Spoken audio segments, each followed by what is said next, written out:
Hi, my name is Nomoon, and here are all the books I read in October. First book I read was called Lessons of Chemistry by Bonnie Garmis. This book is about Elizabeth Soth.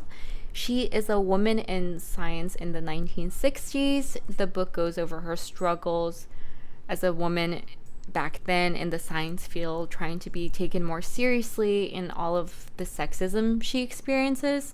She does eventually get fired from the job, and she starts a new job as a host of a cooking show. I gave this book a 4-star out of 5. I thought this book was super well written. I love the character Elizabeth Soth. I thought there are a lot of paths she could have taken, probably that could have made her life easier, but I really love that she stood behind what she believed in and did not change who she was just to make it easier from other people.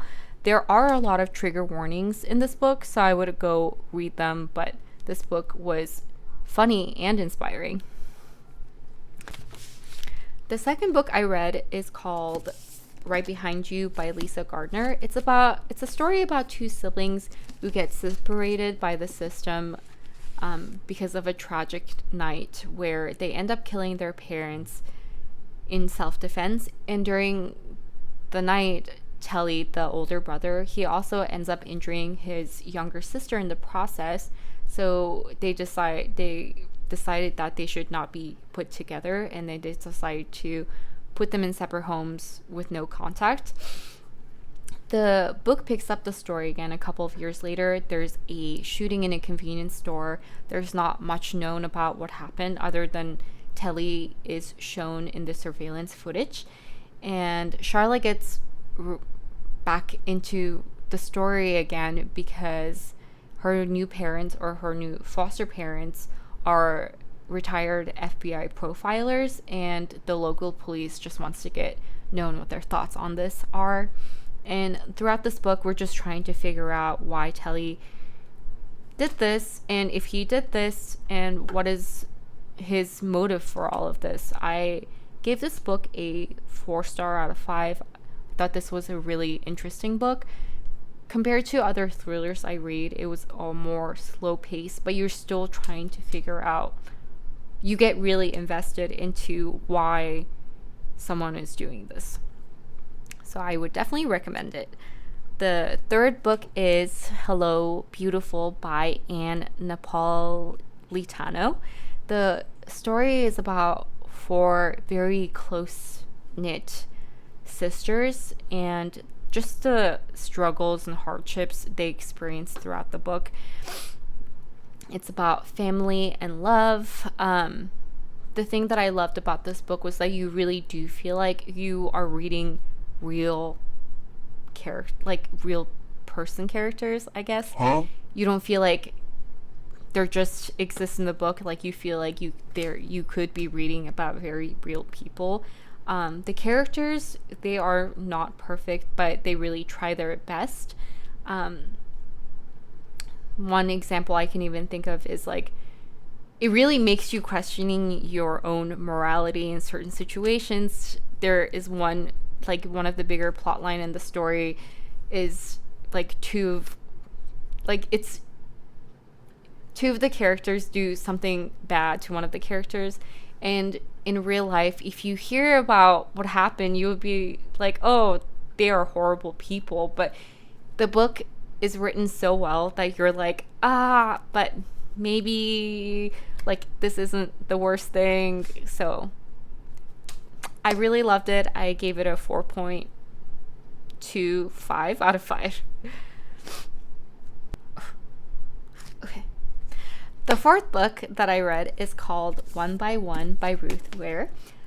This book is about this cool new tech company, and the couple of the bigger people, more important people, go on this retreat at a ski resort, and natural disaster happens, and they're all kind of stuck in the resort, and unfortunately they all start dying one by one.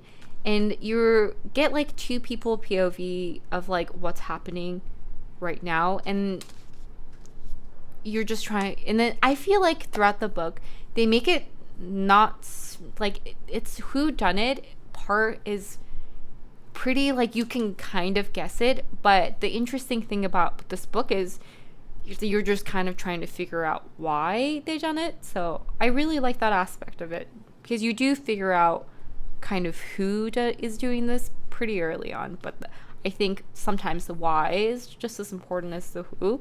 So I liked it. I gave it a 4 out of 5. The 5th book I read was The 5-Star Weekend by Ellen Hilderbrand. This story is about a famous food blogger called Hollis Shaw, and something like pretty tragic just happened to her. So she's just trying to figure out like how to move on with her life, and she ends up reading this blog about a woman who went through a similar experience as her, and that woman hosted something called like a 5-star weekend, where you invite like 5 of your girlfriends during different periods of your time, and you kind of get together for a weekend. And the person goes on to say like it really helped her during this difficult time. So Hollis tries to do the same thing, and she invites 5 of her friends over for a weekend. And throughout the story you learn more about her and her daughter and her friends, and just kind of figure out like what they're going through and how the weekend is kind of helping them each, all in their own different ways. I did give this book a 2.7 out of 5. I didn't hate it, but I just felt like I didn't really like love any of the characters, so it was hard for me to really rate this book any higher when I didn't really like anyone as that much. But yeah, I would still, it wasn't a terrible book, but I just probably wouldn't recommend it to my friends. The 6th book I read is called Eragon, and this story is about a farm boy named Eragon, and he ends up finding a dragon egg, and he lives in a time where almost no dragon riders exist anymore, because the current king, who was a dragon, or is a dragon rider, he killed most of the dragon riders. So he is trying to find out where Eragon is so he can either recruit him or murder him. It's about his journey to becoming a dragon rider.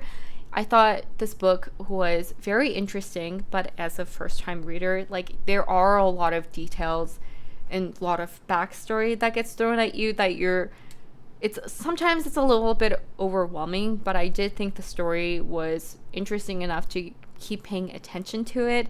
I do know that this is a 5-book series, so I'm not sure if I'll continue reading the rest of the series, but I gave this book a 3.5 out of 5 stars. The 7th book I read this month was Throne of Glass.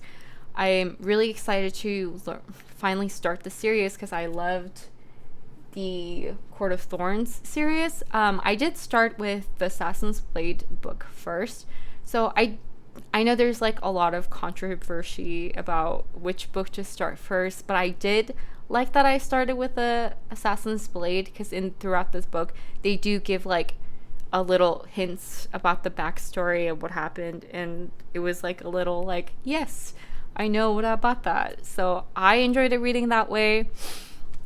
This book is about Selena Sardothian. Not sure if I'm saying her name right, but she's an assassin that got thrown into this place called the Endeavor. It's basically like one of like the toughest prisoners, and you end up working as like a slave. And when the book picks up, she's been there for about a year, which is almost unheard of because most people end up dying within like the first couple of months.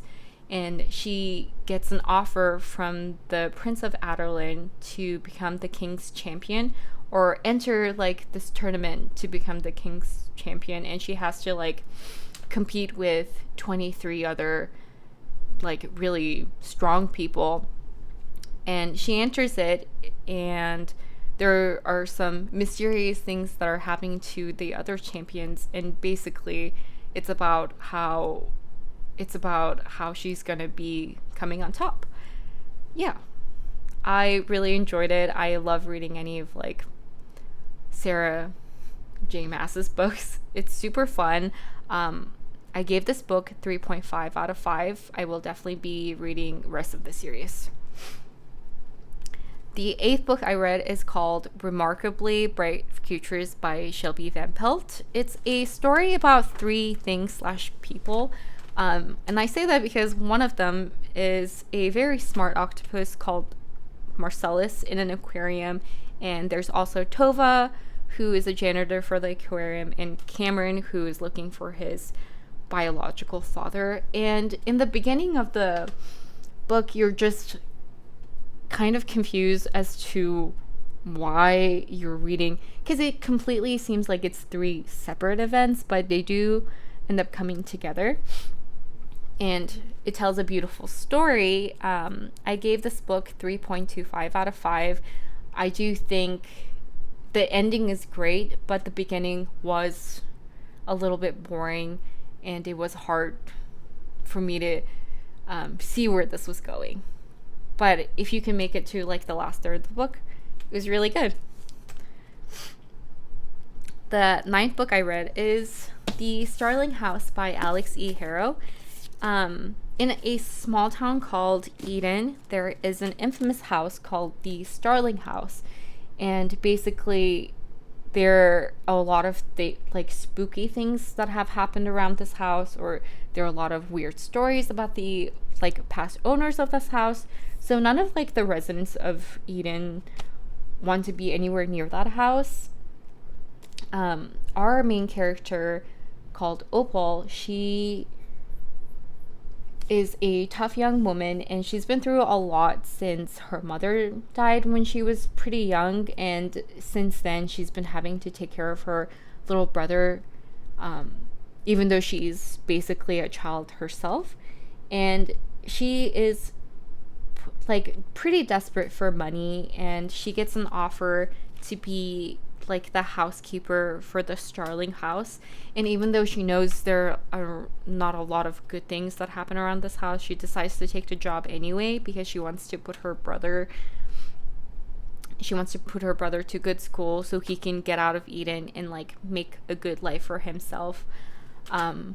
Yeah, I gave this book 3 stars out of 5. I thought this book would be a lot more interesting and scary than what it was.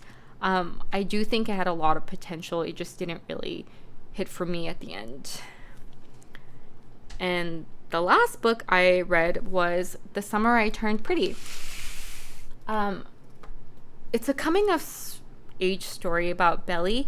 Every summer she goes to her mom's best friend Susanna's summer house, and she stays there the entire summer with Susanna's 2 boys, Conrad and Jeremiah. And basically she notices that this year they're treating her a little bit differently, and it just goes on to explain like her summer journey. And I thought this book was pretty good.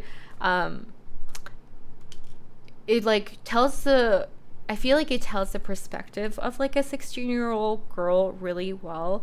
I did give this book 3 out of 5 stars. I do think maybe I'm not the target demographic for it. I haven't been a 16-year-old girl in a long time, so it was hard for me to really like be invested in the book, but it was super easy to read and I did enjoy it. It did like end in a weird place for me, but I think that makes sense because you have a couple books after this book, so that probably where they picked the story up. But I'm probably not going to continue the series. I did see like clips of the TV show, and I just don't think I'll be invested in a storyline. It seems like it's super messy with like the love triangle with the brothers. But yeah, if you're like a younger girl, I would definitely recommend it to you. But yeah, that's all the books I read in the month of October. Thank you for watching, and let me know if there's any other video or books that I should read in the month of November. Bye.